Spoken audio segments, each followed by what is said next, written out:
weather was favorable.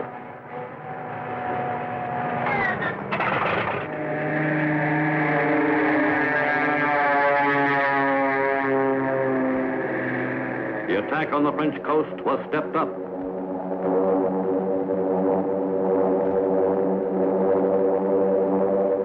The air plan, already in execution, called for the progressive wearing down of the Luftwaffe and the destruction of critical points in the rail and highway systems, so as to isolate the coastal areas selected for assault.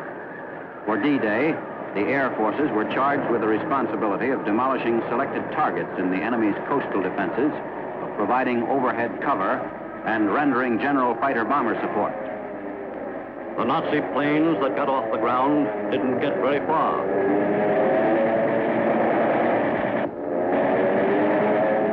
The area got just as thorough a going over as an important German industrial region.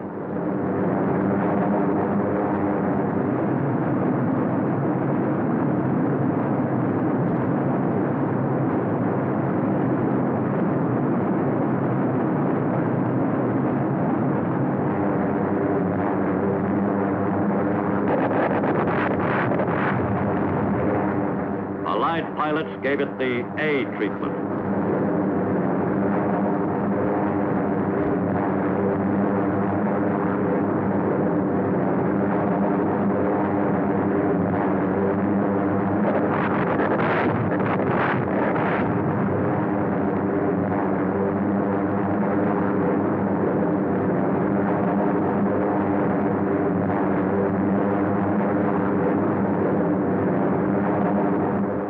In England, early on D-Day, gliders which were to carry GIs to reinforce the paratroopers were prepared for the takeoff.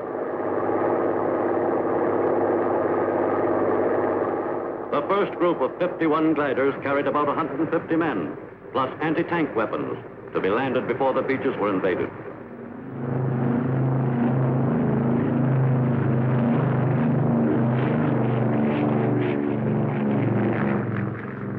In the early morning of June 6th, the first group of gliders was pulled off the ground and towed out across the channel to be cut loose over the area where the paratroopers had dropped earlier.